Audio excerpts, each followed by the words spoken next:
Welcome back, Rocky Road family. We have a brand new friend with us, and she has a lot of very cool ideas that we also jive with because she just wants to help people. And I want to introduce her now. Her name is...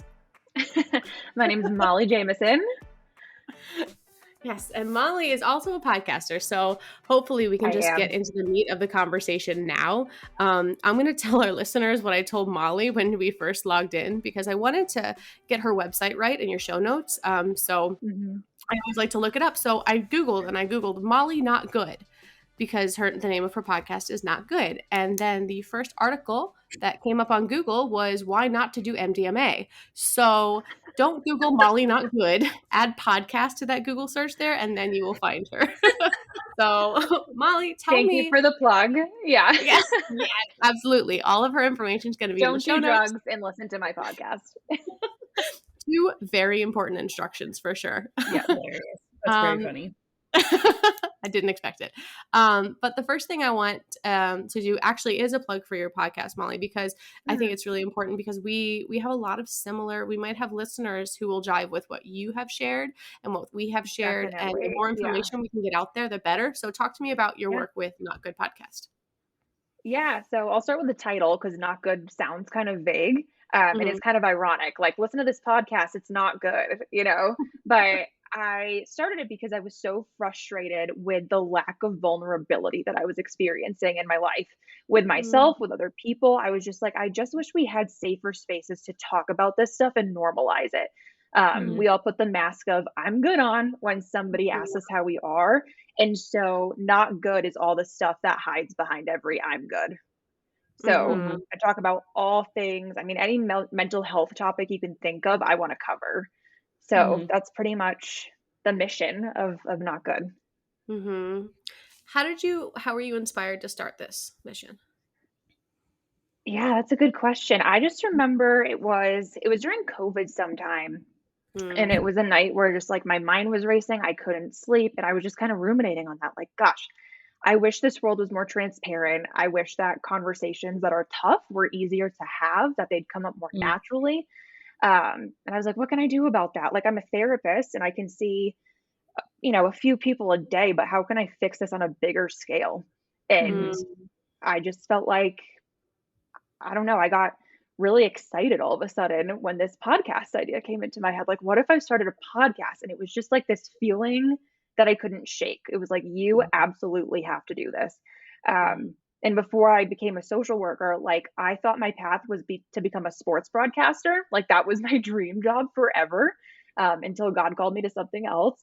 So I was like, this is like a perfect mesh of my stuff. Like, I can talk into a microphone and interview people while like focusing on mental health. So Sure. Yeah, it was a mix of my passions, I guess. I love that the conversation, we've talked about this before on our podcast too, where when you say like, hi, how are you? And someone says, I'm good. It's just like the normal thing to say. But when somebody says, when you get that one person every once in a while, they're like, hi, how are you? And they're like, not good. You don't know what to say. Like, it's like it catches you off guard and it just really derails your thought process because you're expecting people to say, I'm good. So what are some of the ways that like you've encountered this? Like, you said you're frustrated with the vulnerability. So have you worked on being more honest with people when they ask you, how are you? Yeah, no, I really have. I'm like, if I'm going to do this as like a whole platform, I need to do this in my personal life. And that doesn't mean I have no boundaries. If there's somebody that I do not know at all and they're like, how are you? I'm not going to say I'm not good and dive into my most personal issues. But, I might say, things are okay. They're not great, but I'm hanging in there. It's honest, but it's not too much. But also with the people that I can trust, I'm not going to say I'm good if I'm not good. I can be honest with them and open with them. I think another big part of it is like, I talk about this a lot with some friends of mine, like if you're in a group of people and it feels surfacey, it's really scary to be the first person to be vulnerable, to open that door and start that deeper conversation. So kind of been working on that too, of like starting vulnerable conversations with my friends, to kind of open that door for everybody in the room. Yeah. And then also to be the person who asks, how are you? Exactly. So many people think that the expected answer, but when I ask, and I'll double back and say, no, really, what's going on? How's your day? Do Mm-hmm. you need anything? How's it going? And then Right. they'll be like, Yeah. oh, I haven't thought of a real answer to that yet.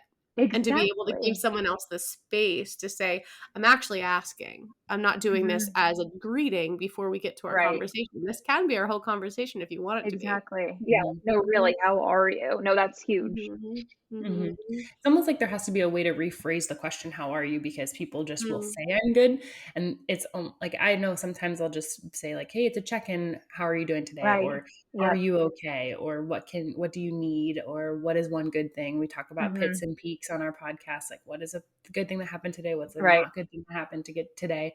No pun intended for the podcast pun there, Yeah. but you can like you have that openness of saying like, no, really tell Mm-hmm. me how you are. But I think it's Exactly. also fair, and we talk about this too with self-awareness, is you need to know when you are able to ask that question.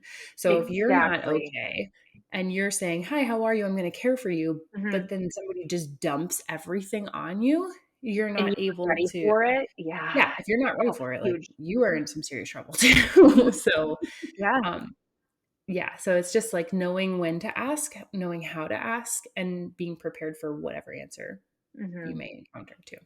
Mm. Exactly.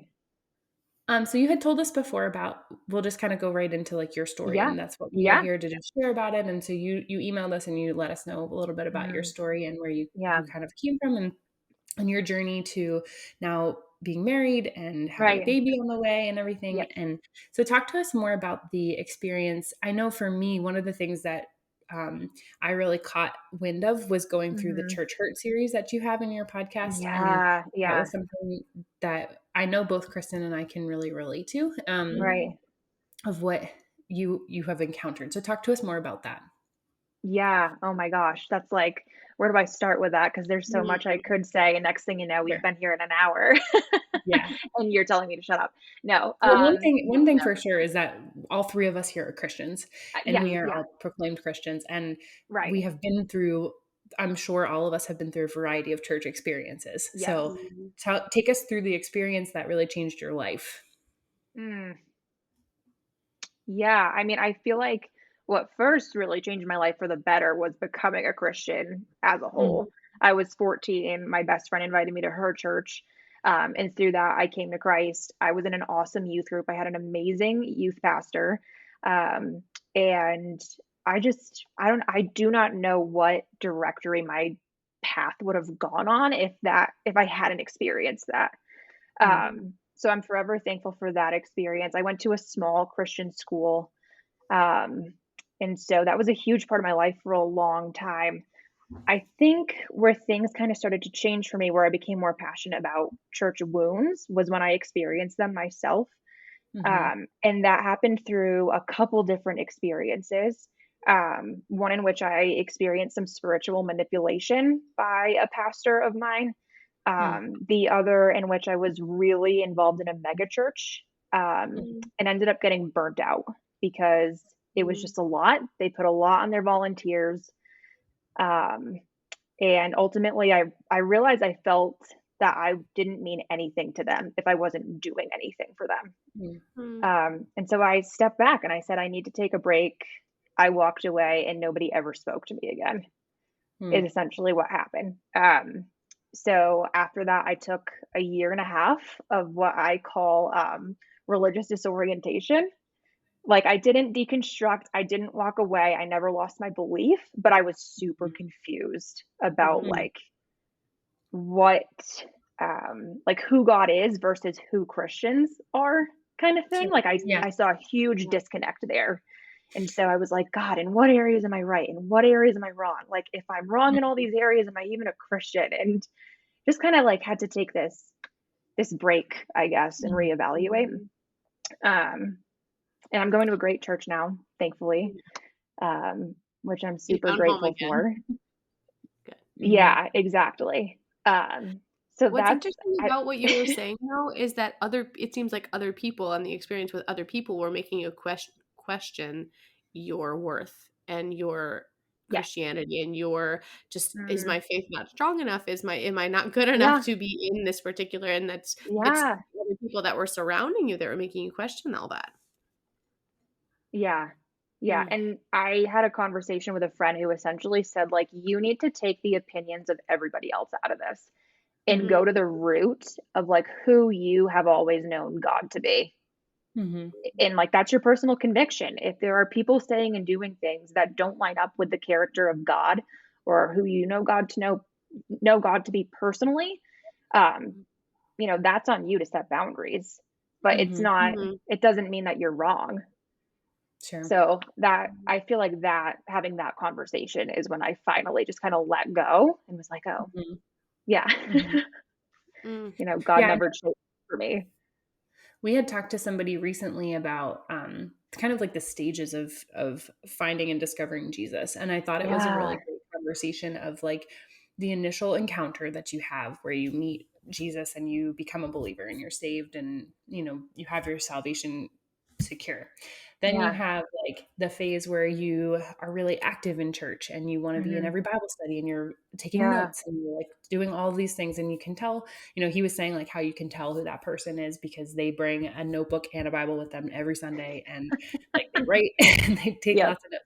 And then there's the third stage where you just discover who you actually are in Christ and who is Right. Christ and how is that into you. So I think what I've kind of seen and thought about is like that bump of church Hmm. wound and hurt comes between that stage 2 and 3, where you Wow. Yeah. find you're so active in everything, like you're volunteering and you're helping and you're Hmm. doing all these things. And then it's like, okay, well, because you're following the guidance, which is Yeah. normal, like that's what you're supposed to do, right? Like follow the Right. sheep and like do what you need to do and like take those steps. And then when you hit that bump of like I'm burned out or Hmm. I'm experiencing spiritual manipulation, because they can grab you in that stage too when you're still malleable into what you're learning. Yeah. About like who Jesus is, they can Hmm. grab you there. And then you come to this point where you just kind of like collide. And it's like, who is actually Jesus? Because the Jesus that I know is the Jesus that I've learned in all of my written Bible studies and all of my Sunday Hmm. preachings and all of my one-on-one gatherings and group things and youth groups and leaders and volunteering and blah, blah, blah, and all the things. And then like you actually have to come out of all of that. And then Right. you discover who actually am I in Christ? Like what Hmm. is my purpose Yeah. in in in being here to Mm-hmm. further Yeah. the kingdom? So that like bump there is where people get those church wounds because they're thinking that Right. Christ is the volunteer and the Yes. Sunday pastor and the Uh-huh. person, whatever. And then like the members of the worship team, members of the greeting team, members of this. Hmm. And it's like, no, Jesus is actually Jesus. Like, Yes. he's very different than the humans that we follow and learn from, which is a good Hmm. thing. You need to do that. You need to learn from people. Right. But finding who you are in Christ is really where the change can happen for a lot of people, Hmm. I would Yeah, say. that's absolutely spot on. So well said. Um, yeah, I feel like that spot is where people either walk away or Mhm. like learn to discover who Jesus is for themselves. Um, Sure. and I find that people who do walk away, it's because something somebody else told them, something somebody else said to them, did to them. Um, they never Right. really took the time to be like, okay, well, was that actually Jesus? It's more like, nope, it was, and I'm done Mhm. with him. Right. And it breaks my Mm-hmm. heart. So, But in a way, like when you zoom out, it's kind of okay. So you want to be a professional snowboarder. I don't know. And yeah. then you just follow and you kind of really learn from Shaun White, the Olympian, Yeah. and it's like you do everything he does and you eat what he eats and you practice the way he practices and maybe go on some of the trails because you want to do that and you want to be that way. And I think we just naturally as humans want to do that as Christians. Like we become a Christian and we're Hmm. like, okay, what do I do now? Okay, Yeah. I'm just going to follow what the other Christians are doing and I'm going to do what they're Yeah. Yep. doing. And then you hit that point where it's like, wow, they're a human. And, Yeah. somebody who wants to be a Mm-hmm. professional snowboarder wants to be like Shaun White. And then they find out Shaun White has some flaw, whatever. I have Hmm. no idea, Right. and then it's like their whole world shatters. And Yeah. for whatever reason, it's just magnified in a church setting. Hmm. Yeah. Because we're looking at so many examples of who we think we're supposed to be, and it can be Mm-hmm. really confusing. Yeah. Well, and Yeah. let's talk about the perfect example of a setting where I'm fine, everything's great, happy Sunday, good morning, so good to see you are just Exactly. paramount. Whereas there Yep. are so many different, and I'm currently a worship leader at a church, and it's just really interesting where you will see people sit down and just really break down in prayer and then go around and say, hello, good morning, how are you? I'm wonderful. I'm like, hold up, we just cried Yeah. together because you're struggling so Yeah. hard. And then you wipe your tear and say, okay, let's go. It's not healthy for anybody. Right. Mm. Right. Yeah. So what is your experience then? I like the way that you were saying that it was a disassociation, I guess. Is that the word that was the word that you used? Disorientation. Yeah. Disorientation. Yeah. And like, Close enough. walk us through that. What was that experience like for you? Like, what did you do? Because like you said, a lot of people do walk away from the faith Right. completely and they just toss it aside. So what was that process like for you? It actually sounds a lot like what you were describing, Mandy, talking about like, Jesus is not the worship pastor or the youth leader or the volunteer. I think I had projected so much of those people onto who God is, that my view of who he was just morphed into a lot of humanity. So it was really breaking that down and being like, nope, this was this person, and this hurt was from this person, and this was from this person, but none of it was actually from God himself. Like, God didn't do that to me.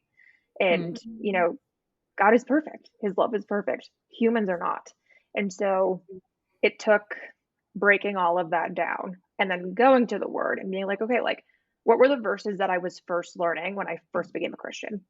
And what do those say about God? Like, who has God always been for me? What has he spoken to me? Who has he called me to be? And where are my personal convictions where I am maybe wrong about something, and working through all of that. And kind of just like, it was like taking a plate of spaghetti and separating every single noodle. And where did this come from? And what do I think about this? Until I finally realized, like, okay, like, God didn't change that entire time.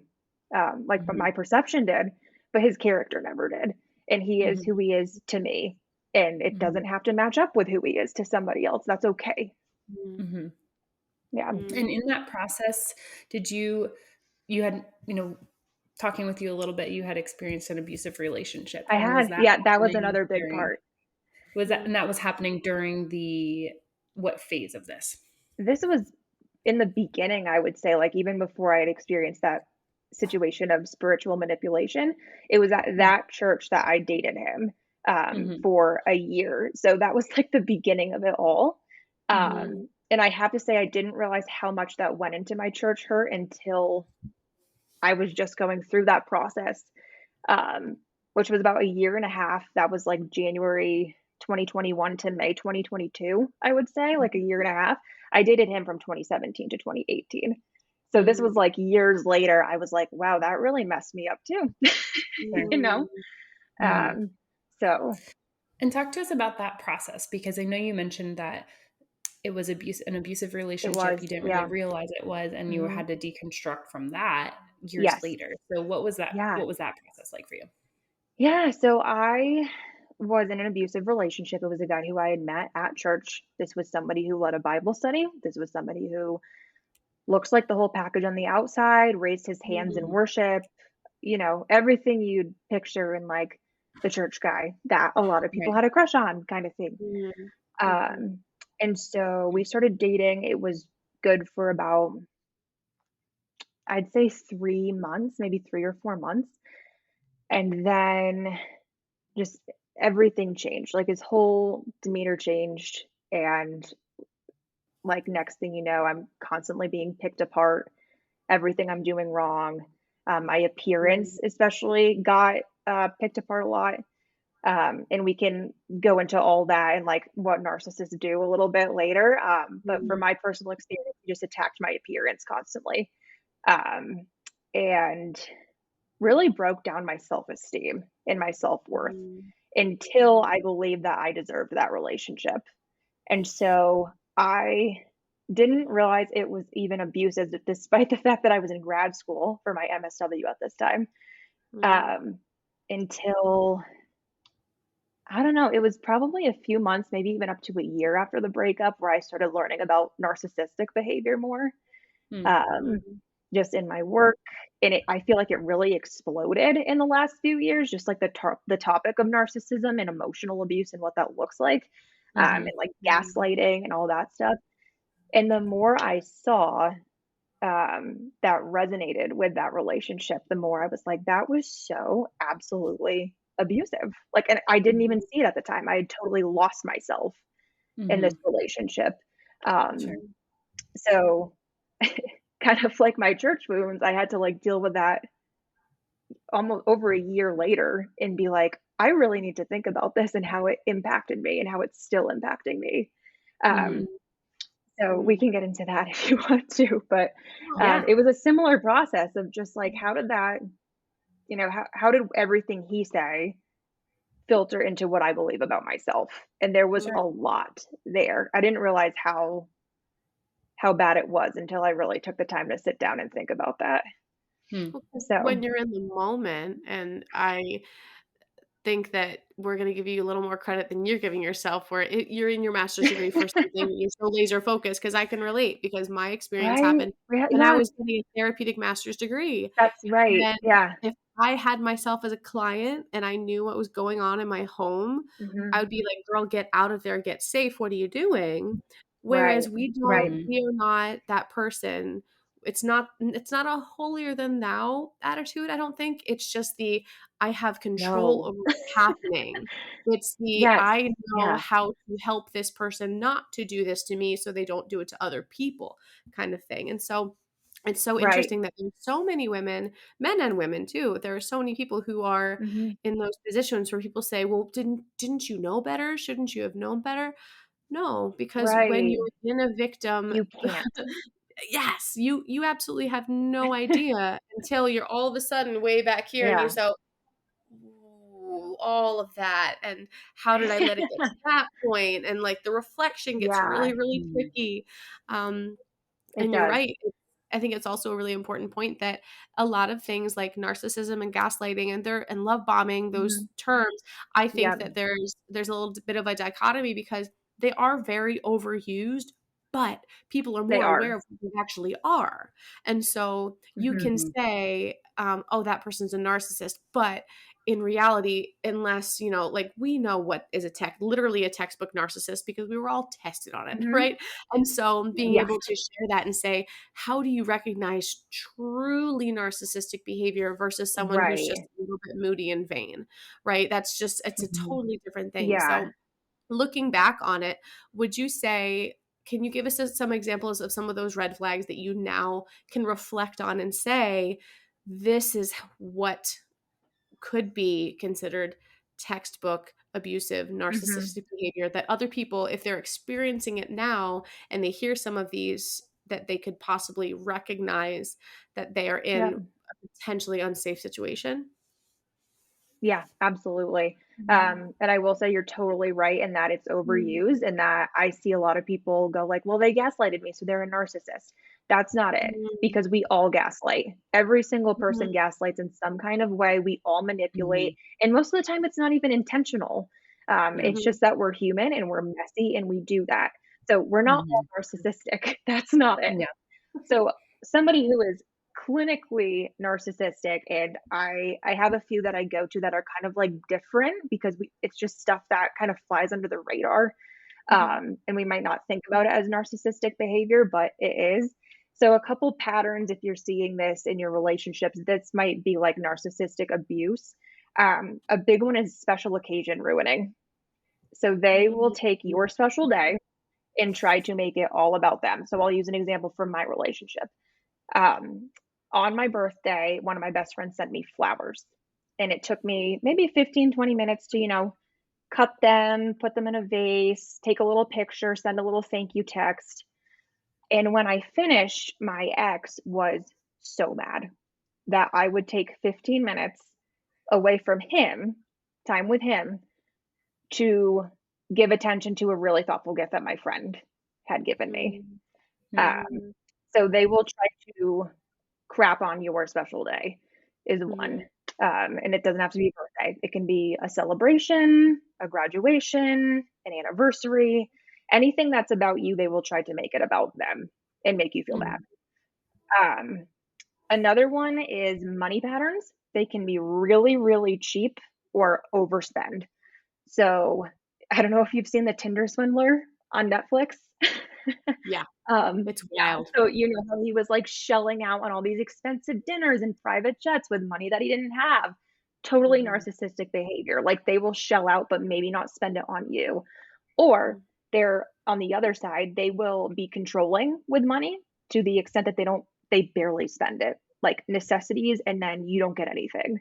I was supposed to be super, super grateful for a date to Chili's every other 3 months. So I experienced that end of it.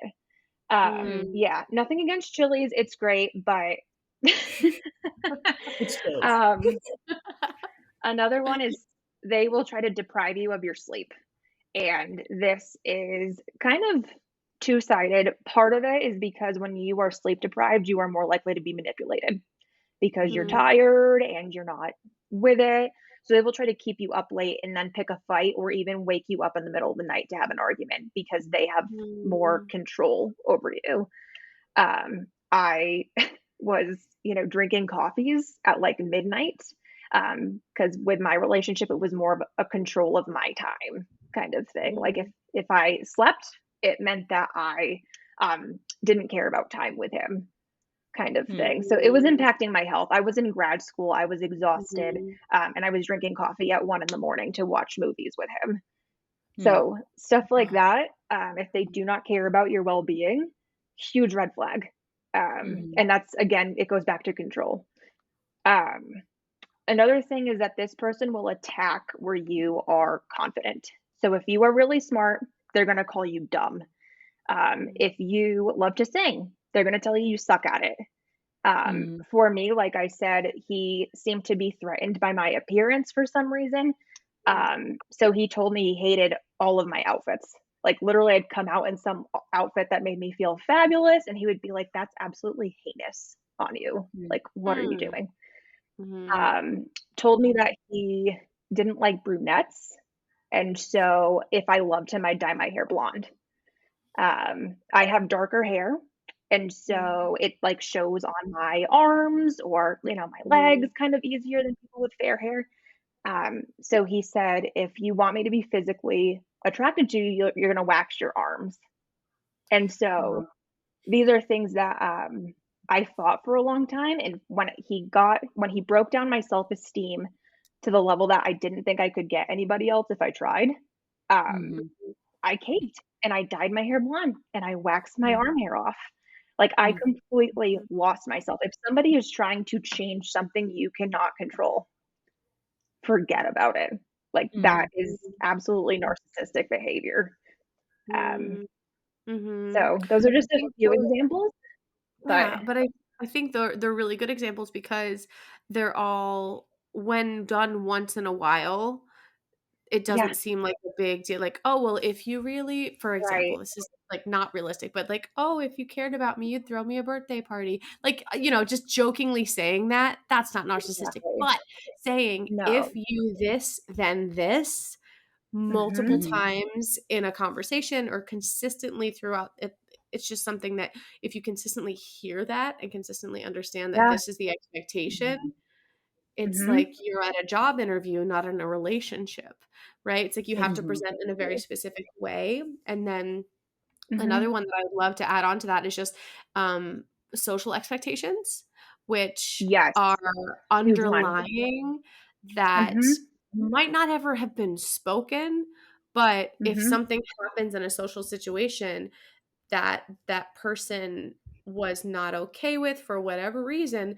there will either be some sort of repercussion, whether it be an argument, whether it be silent treatment, whether it be acting out in some way. And so being able to understand that every single time you go into public with this person, there is an expectation that you will not do this. You will do this. You will not speak to their friend more than you speak to them. You will not speak to this one particular person more than you speak to this other particular person. And it can be really confusing. And so if there's this heightened anxiety every time you're in Yes. public with a person, knowing what's the character that I'm supposed to be playing in your story. That Yeah. is something that Yep. really a lot of people don't realize, that there's one thing, Mm-hmm. there's a difference between saying I'm attending a work function with my partner, Mm-hmm. and I need to make sure I don't talk about the fact that he does fireball shots every Friday night while watching Real Housewives, right? That's embarrassing. Yeah. But no shade on Fireball or Real Housewives, but I'm imagining my husband doing that, and it's To hilarious. each their own. But Yeah. right, Yeah. exactly. But there's a difference between knowing the audience and knowing the setting, and literally having Yeah. physical fear and anxiety every time you step into a specific scenario. Exactly. Mm-hmm. Yeah, and I resonate with that. And for me, it wasn't just when I was with him, it was when I was on my own as well. If I were with Mhm. friends, if I went over 30 minutes without texting him back, he would assume I was drunk. He would assume I was cheating on him. I mean, you Mm. name it. So I would get in trouble. And there were repercussions to not texting back. Mhm. There were repercussions to even going to like attend whatever I had planned. There were so many things I canceled out of fear because I didn't want to deal with it.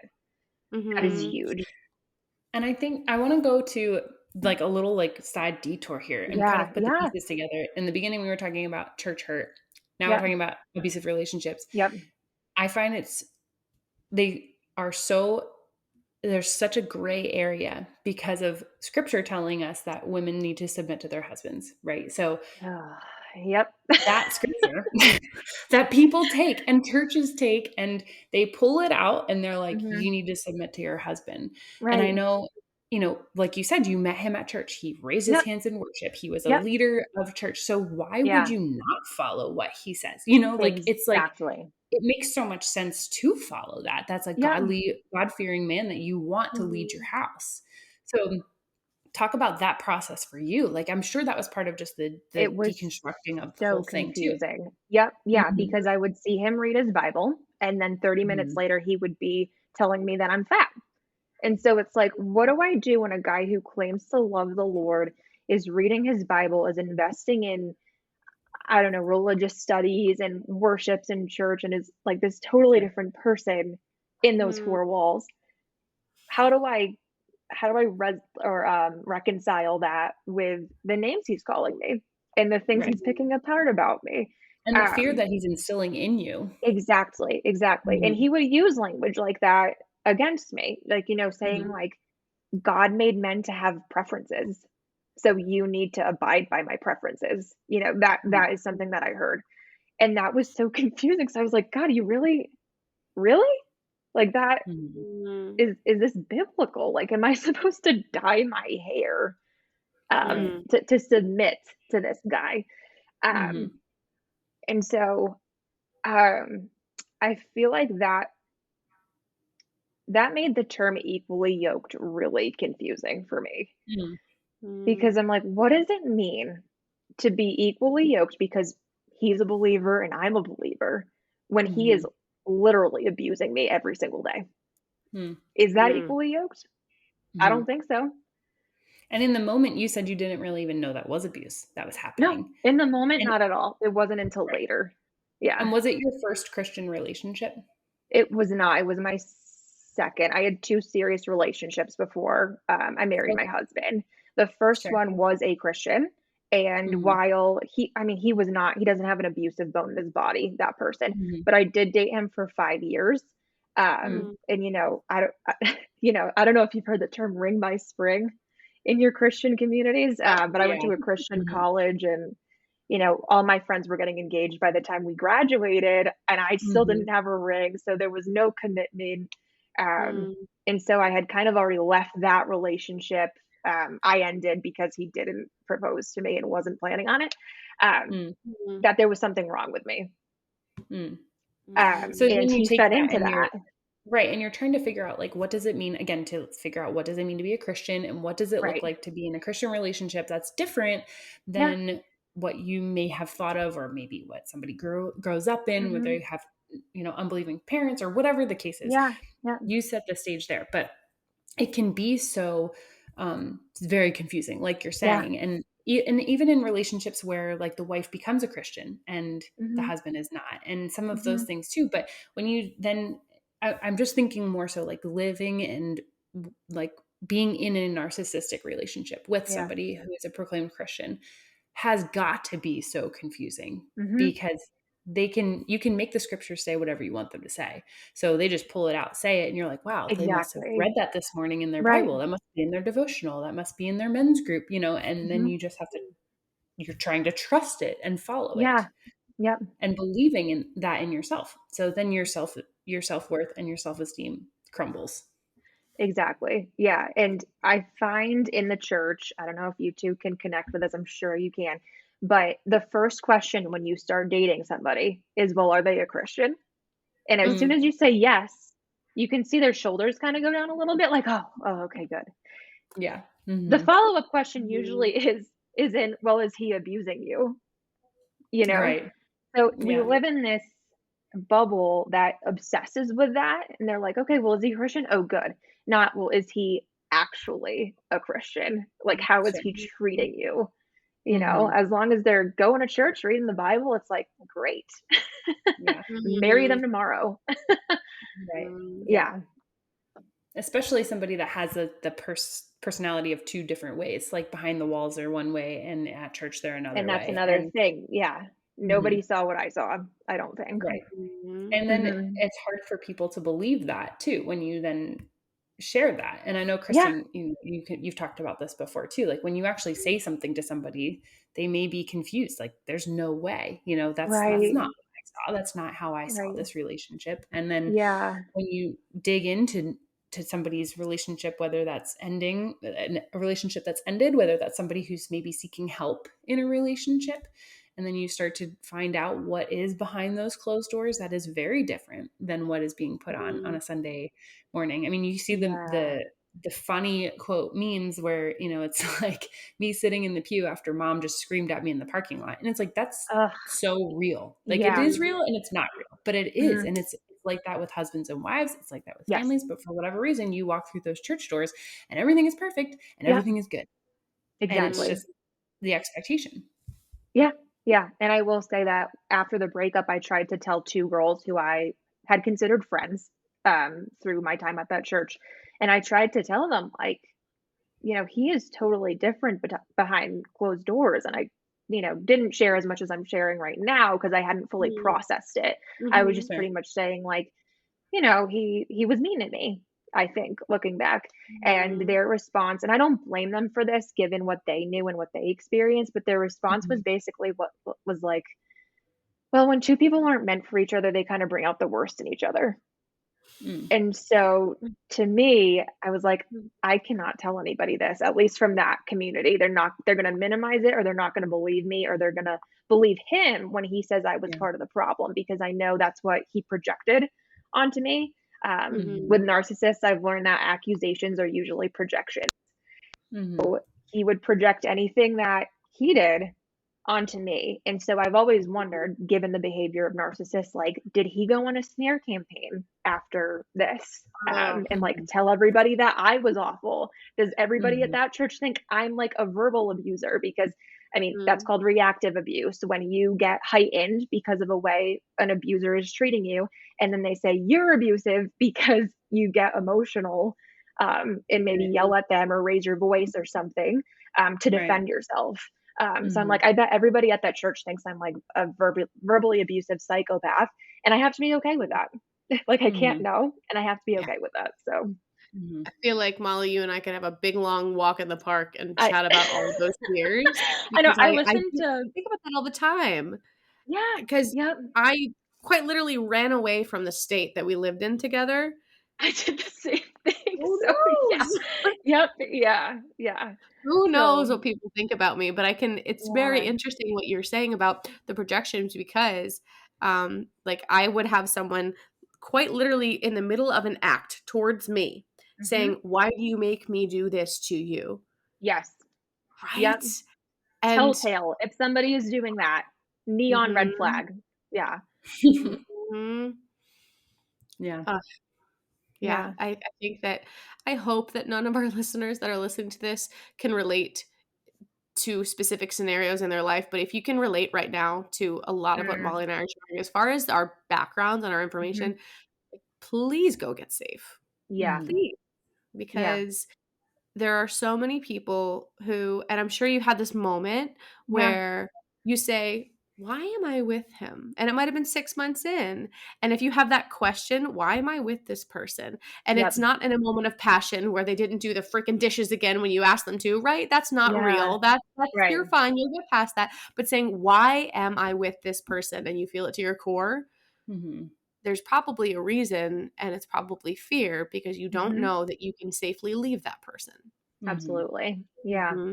That leads me to the question for you, Molly, is how did you safely get out of that situation that you were in? Yeah. So I was about to say I had tried breaking up with him once before. And he totally put on a face and started crying, like the whole I don't know what I'll do without you thing. You've made me a better person, like all that. And I have to give myself grace because I'm like, why didn't you just run away then? But I got sucked back in. And so I was in the relationship for an additional 4 months after that. And I kind of had that realization, Kristen, of just like, I don't even know who I am anymore. Like this person has completely torn me apart to an extent that I literally don't recognize myself anymore. I'm looking at a blondie in the mirror. So I was literally like, Molly, with what no arm hair. No arm hair, bald arms, which I have to say, they were nice and smooth. Like, you know, I didn't hate it entirely except for where it was coming from. Right. Yeah. But, yeah, I don't even know. I can't explain it. I have to say that it was God because I just remember going to church with him and then going to his house afterwards and just having this like empowerment come over me of like, I am so done. Like, I just, that was it. It was it. And so I told him, I was like, this doesn't serve me. This is not the best for me. And I even said, like, I trust that God wants the best for me and you are not God's best. What can you say to that? You can't. And so he tried to like lower his head and cry again. And I was just like, nope. And I walked out the door and I never looked back. It honestly felt like I had just broken out of jail. It was just like, and that's another thing. If the idea of breaking up with somebody sounds freeing to you, that is a huge sign that you need to get out if you can. I immediately got together with a friend and I sat down. I was glowing and she was like, how are you doing? And I was like, I'm great. I just broke up with him. And she was like, what? You know, it was not the, it wasn't the typical like, oh, I can't believe it. I just broke up with him. It was, I was so happy. It was like air had refilled my lungs again. Yeah. I actually had a friend that left an abusive relationship as well.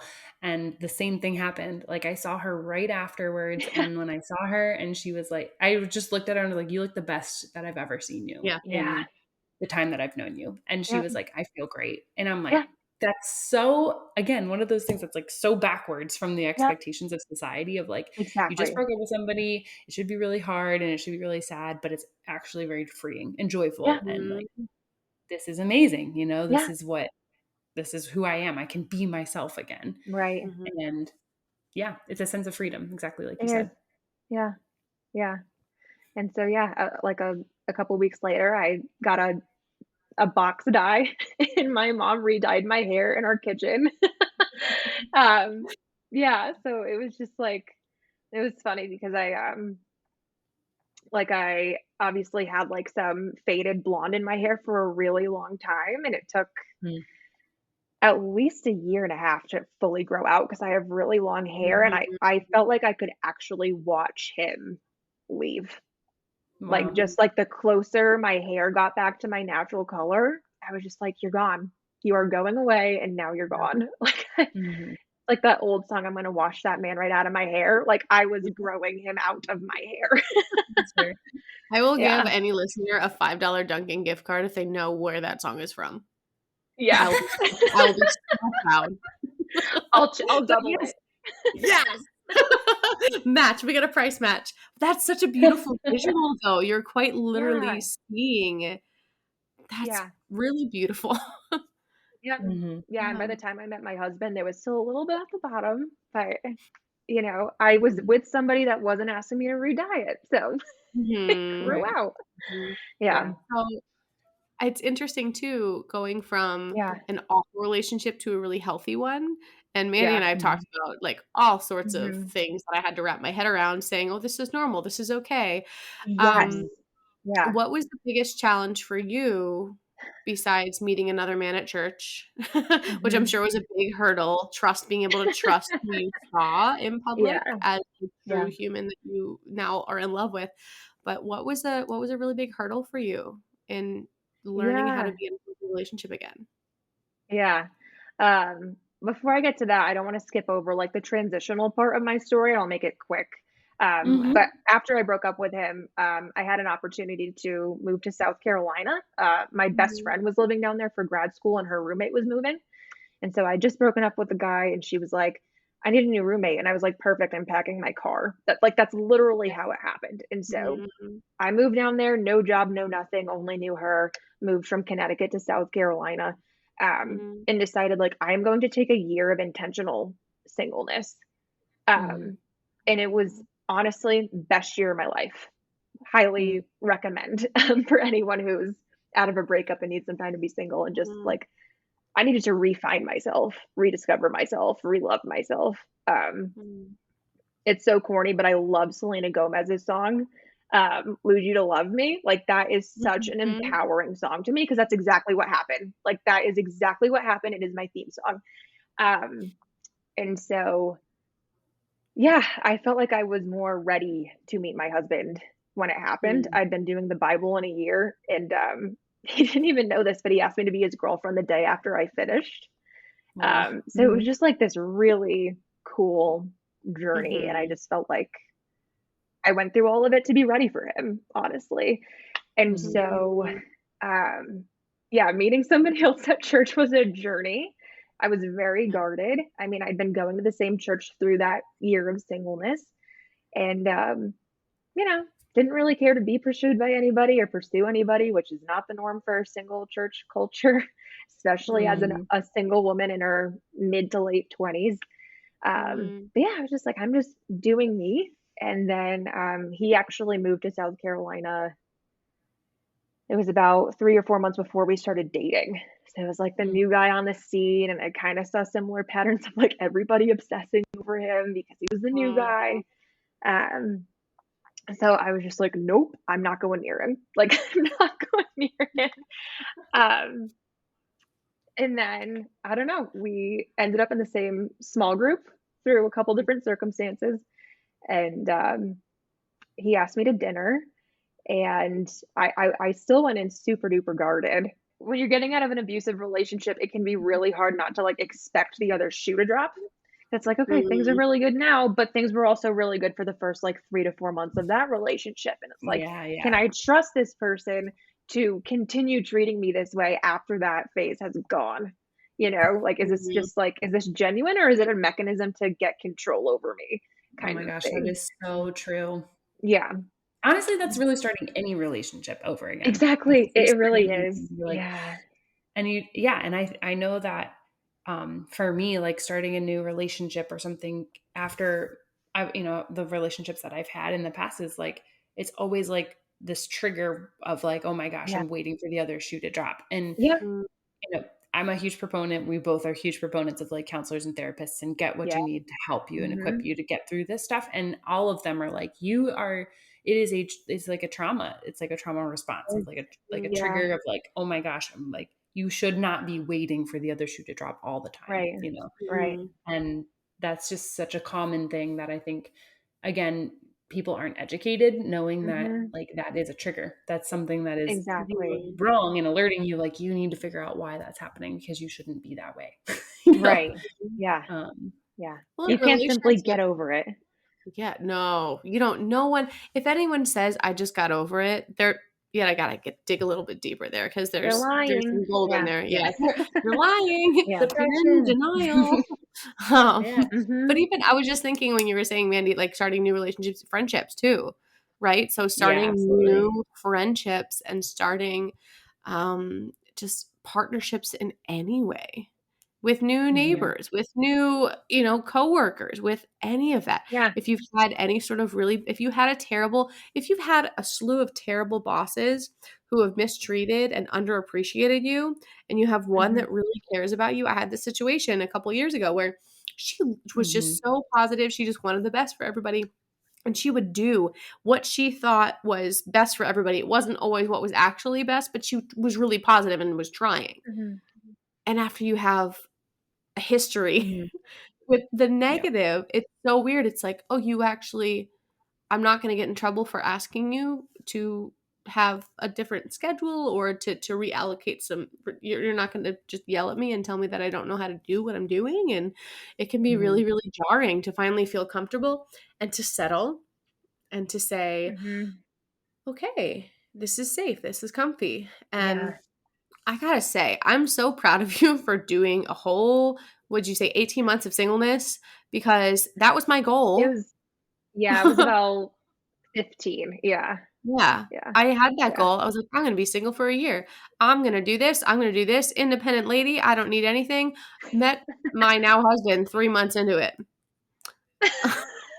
So, and that's okay. I told him to go away for 2 months. I quite literally was just like, no, we're just coworkers. We're just coworkers. We're just coworkers. Sure, you can take me to dinner. Like, But wait, I would. Right. He just like he pulled you in. He did his little like Cody charm. But the thing is buffet. Like, oh my gosh. The thing is that you've said this before, Kristen, too, is like, I think we've talked about this where like time doesn't necessarily equal healing. And you can have suppressed something for 6 years, for 8 years, 12 years, 25 years and be completely unhealed from a situation. And I know, Kristen, you said this before where you're like, I met him 3 months into it, but you said the process from driving from one state to another state by yourself, you processed through so much in those hours of that drive that it was really a huge step to healing.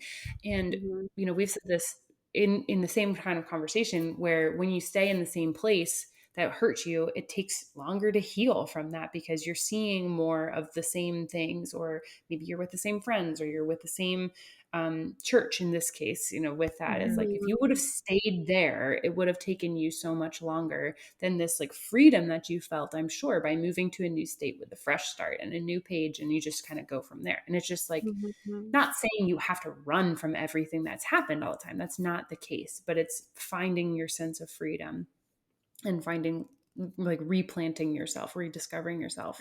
What better way to do that by a new setting,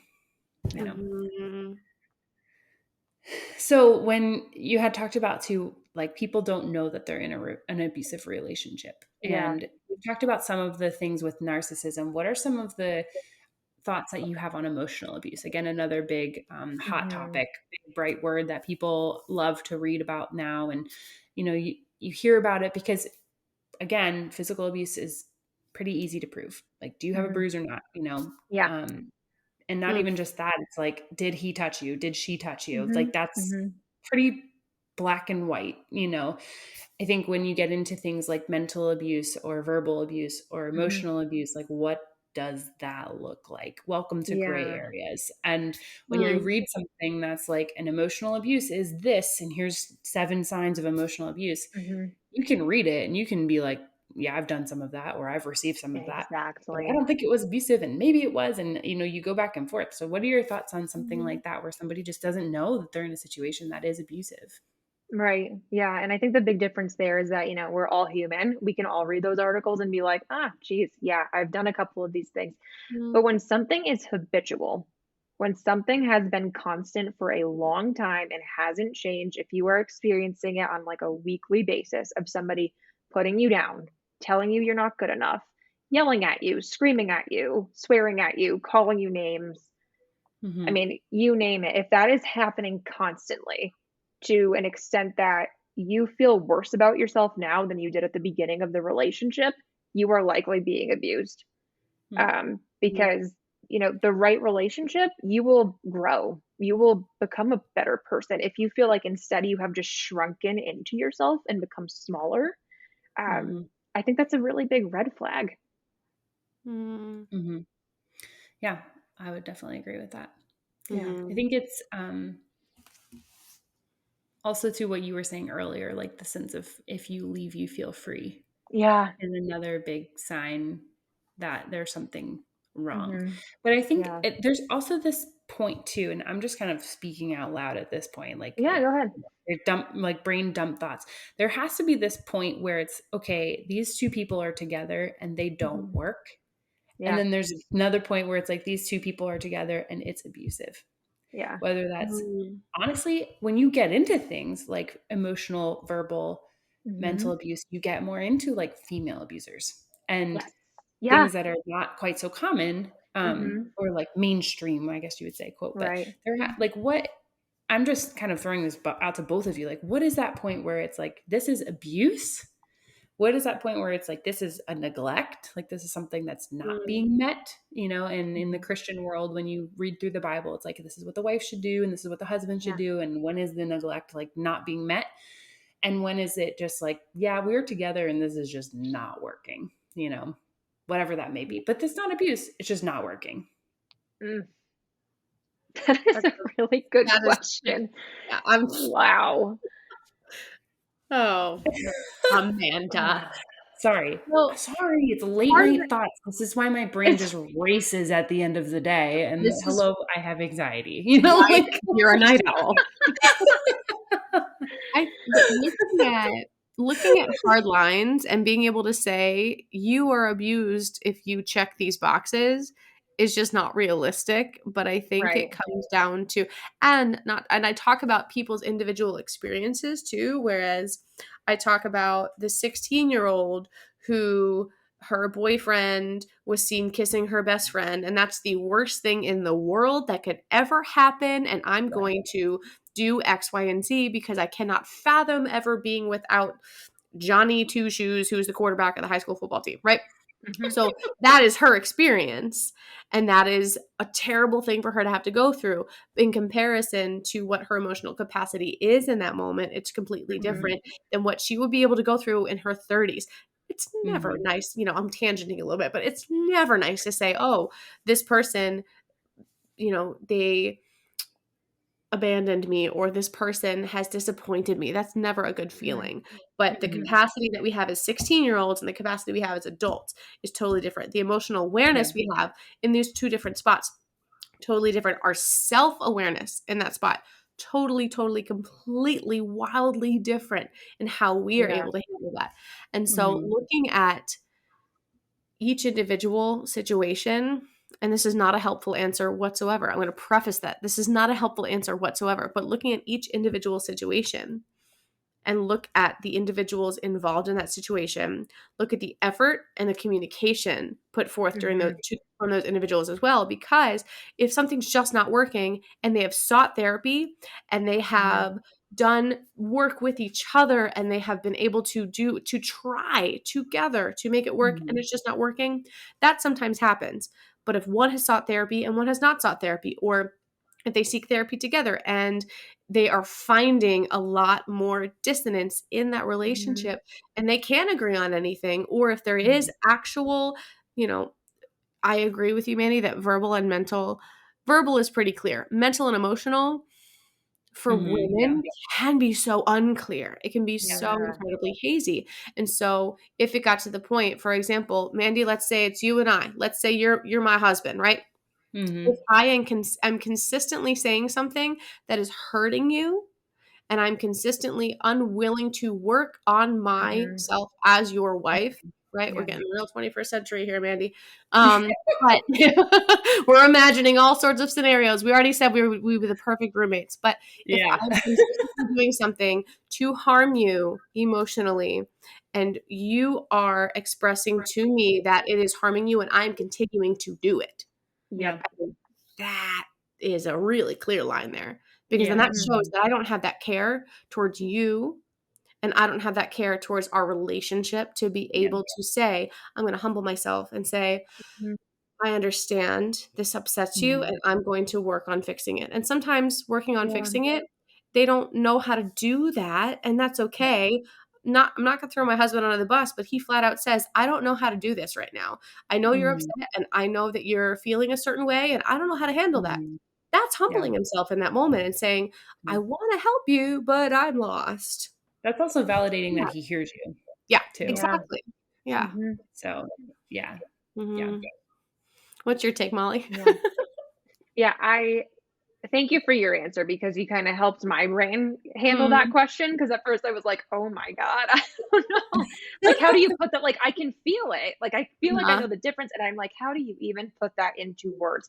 But I think often in abusive relationships, there is not a change in behavior. There is no self-awareness or insight.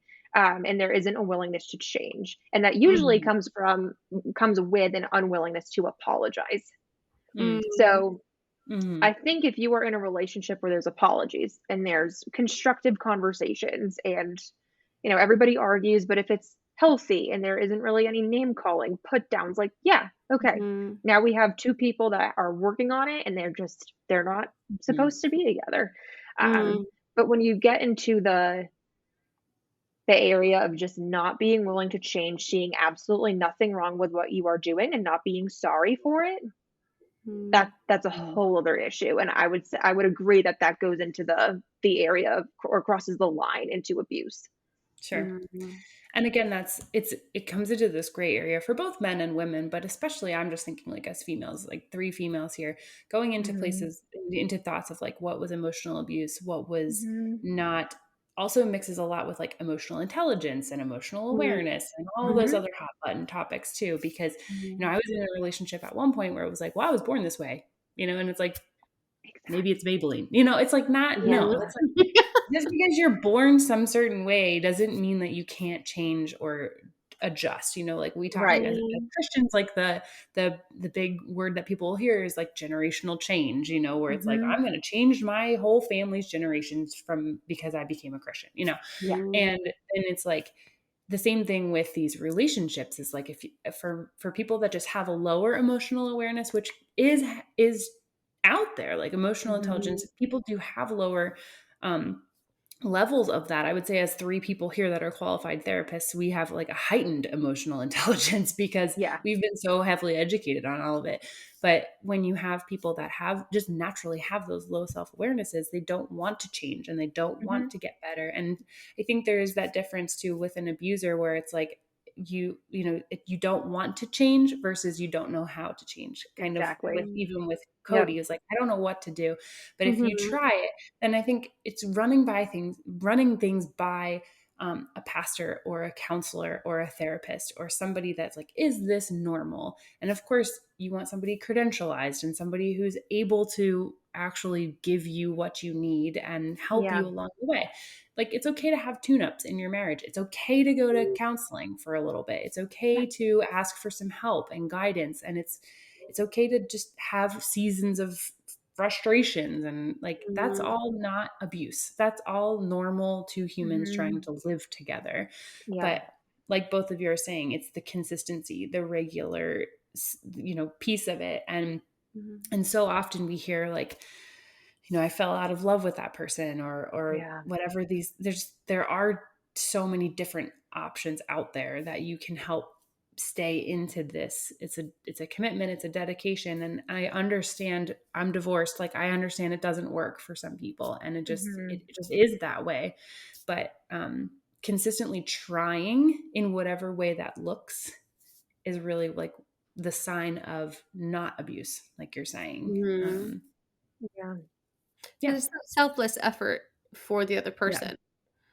It's part of it as far as red flag could be the selfishness, right? So you have to want to make another person truly happy is a selfless act. And to be selfish to that and say, but what about me? Yeah, spot on. So many good conversations. I know can we steal you? I know like Colorado's beautiful, but we'd love to have you over here just for some coffee chats. Oh, that'd be so fun. So As we're winding down here, I know that you shared with us personally what your song was and what you why it was your song, but I would love for our listeners to hear it because they can then listen to it on the playlist, get to know you a little bit better. This is one of my favorite parts, is to hear what and why people chose their songs. So can you share with our listeners what your song was that you chose, why you chose it, and what effect it's had on you? Yeah. And I love that you guys do this because I am a music nerd. I'm not musically inclined like you do, but I love music. And so it's a song called Glory, and it's by Dermot Kennedy. And I discovered him while I was in the abusive relationship. And something about his music, just like when I was really escalated or upset, just like grounded me. I don't know what it is about him, but I just like, I listened to Dermot Kennedy, when I was really upset. And he has a line in that song specifically, that has just become like one of my life mottos. And it's, I've learned that doves and ravens fly the same. I love it so much. I actually got a dove and a raven tattooed on the back of my arms, because I just love the concept of being able to hold the good and the bad simultaneously. Like life will never be perfect. And when life is awful, like there is always something to be grateful for. Like it is very possible to hold both at the same time. And I can even look back on that relationship and be like, that was awful. But if it weren't for that relationship, I don't know if I ever would have moved to South Carolina. I don't know if I ever would have had that year of singleness or met my husband. Like, I don't know where my life would be if it weren't for that relationship, because it got me to a point where I was so over it that I just got away and started over. And so I had to go through that raven season in order to find my doves. And that is just a concept that I find to be so beautiful in a way.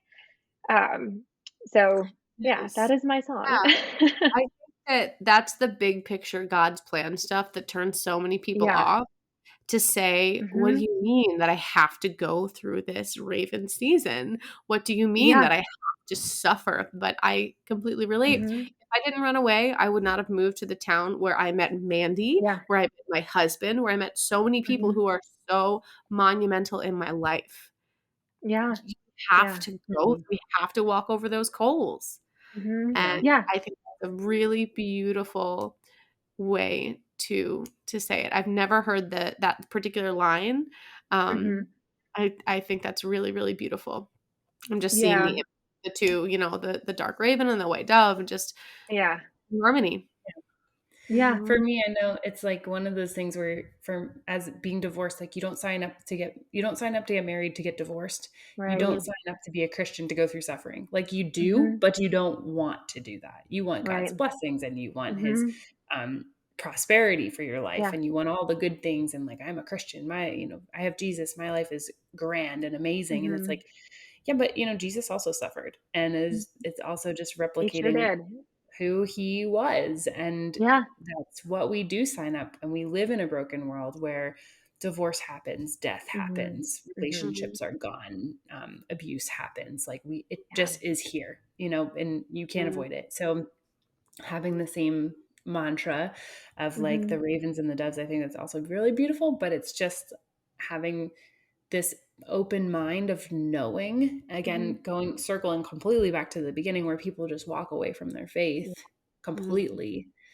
It's like you need those pits to discover who God is in those peaks in your life. And you have to go through some pretty serious garbage, sometimes twice around the mountain, to get to where you can actually live in like a healthy relationship and a healthy friendship and a healthy job and a healthy life. And you have to learn, sometimes I'm like, oh man, if my 20-year-old Mandy knew what 31-year-old Mandy like had to go through, I would have been like, yeah, I'm done. Like, check out, but at the same time, it's also like, I feel like I'm so much stronger of a person now than I was when I was 20 years old, and so easily influenced by everything around me. And now going through so many experiences, it does change you, and you have to have those doves and ravens and those pits and peaks. So totally. If you want to hear more about the not good things that Molly wants to talk about, please check out her podcast. Not good. We'll share everything in the notes. We'll share everything, every way to get a hold of you. So one last question for our listeners. What is the best way to get a hold of you? Is it Instagram? Is it email? Share it. Yeah, shoot me an Instagram DM at Not Good Podcast. That's probably the quickest way because I am the worst email checker in the world. And I don't have my podcast email on my phone. Like anything work related is not on my phone. That's just a boundary I set. So go ahead and DM me on Instagram. I will respond quick. Boundary. I love that boundary. That's a good one. It gets me in trouble sometimes, but I'm more sane because of it. So there you go. Perfect. Yeah. Thanks so much. We are so grateful to have you. Yeah. Thank you, ladies. It was great. Good conversation. Yeah.